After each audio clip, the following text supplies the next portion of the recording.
So I'm here to talk about the connections that our little school is making with APD. But I think to understand how we got to this point and understand the things that we're doing, it's really rooted and parallels the way the school came to be at all. And it's rooted in those ideas of relationship and problem solving, right? Ways to do things better.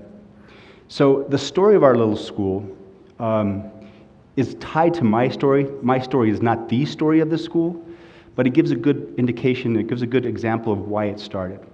So my son was born with hearing loss, and it threw my family into this world that we were not familiar with.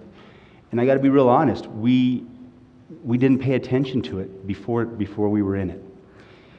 But all of a sudden, finding ourselves in it, we were awakened to the things that weren't happening.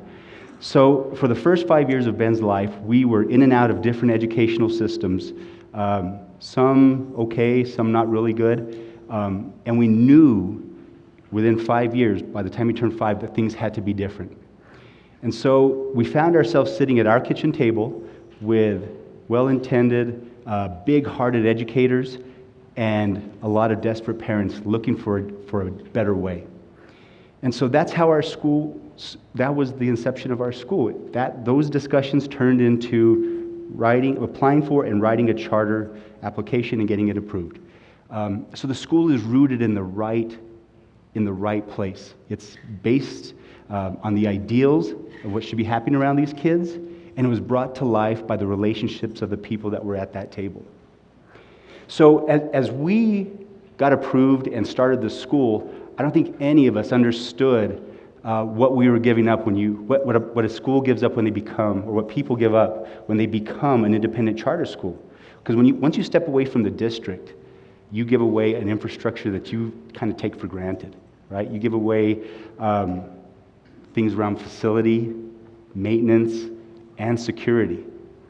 And so, again, we were kind of thrust into that place where we had to figure out ways to solve problems, how to fill the gaps of being an independent charter school.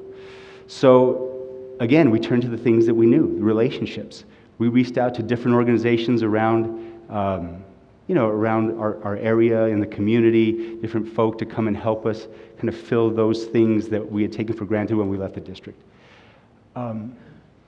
So 2 Decembers ago, the tragedy at Sandy Hook Elementary School rocked the nation in Connecticut, the school shooting. It was especially scary for us at the Albuquerque Sign Language Academy. We exist on the corner of 7th and Lomas. We are a retrofitted old county office building. We have no perimeter fence. Our kids, twice, sometimes 3 times a day, walk very orderly and safely to the elementary school that's behind us for recess, right? So it's a beautiful kind of community feel to our place. But after that tragedy, it really made us think about that idea of school security. What do we do? And in that kind of way to be proactive about stuff, we were thinking hard. So credit where credit's due. My wife walked into the school one day and said, "I have an idea." I think she took it from something that happened on TV, but whatever, right?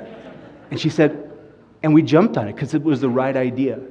And the idea was that we reach out to APD and offer our facility as a welcoming place for basic needs, right? We had cold water, we had coffee in the morning, we had bathrooms they could use, we had air conditioning in the summer, we had heat in the winter, we had Wi-Fi, they could stop by and work on reports. And in return, we had police presence. We had a police car parked in front of our building that let people know, hey, they're close, right? Police officers are close. But even more than that, we had access to a human being that was on patrol. And that idea of relationship then came into play, right? Again, we could make friends with a person to do all those things that good relationships do. So that idea has brought us to a place now where we want to reciprocate. We want to help APD get better at what they do. And our expertise is around language tied to deaf folk.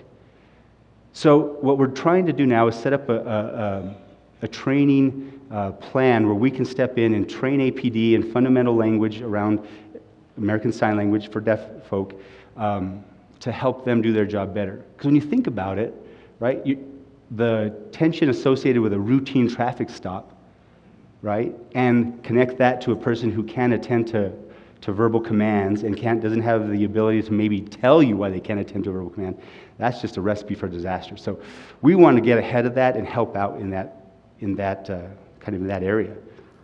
But I got to be real honest. I have a 10-year-old boy that's deaf that will one day be an adult person who could run into issues with the police. I want to be part of that solution. So my staff always teases me that I can't give any type of talk, I can't tell a story without going into a sports story, because I'm a former coach. One of my players is here, by the way, I just saw him. And this is true, so you're in for it right now. So as a high school basketball coach, I watched a ton of game film. And one of the lessons that I took from that practice was that the most valuable button on the VCR was the rewind button. And the reason being is that it allowed me to start from the place that made me crazy because we gave up the layup that lost us the game. But as I rewound that, right, I found, that's where this breakdown led to that result. But then I said, wait, let me rewind a little more. I said, no, that's the breakdown that led to this breakdown that ended here. But I said, wait, nope, even more.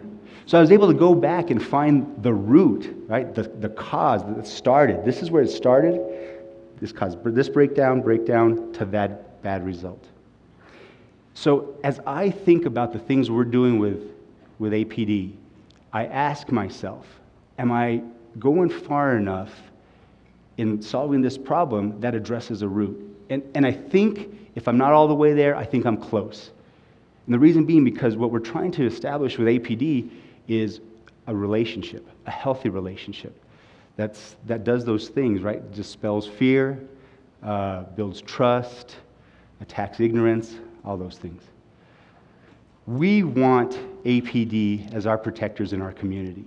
And in return, we want to help APD do their job better. That's our little story. That's the story of our little school. And I think there's a lesson that maybe the bigger community can take from that. Thank you.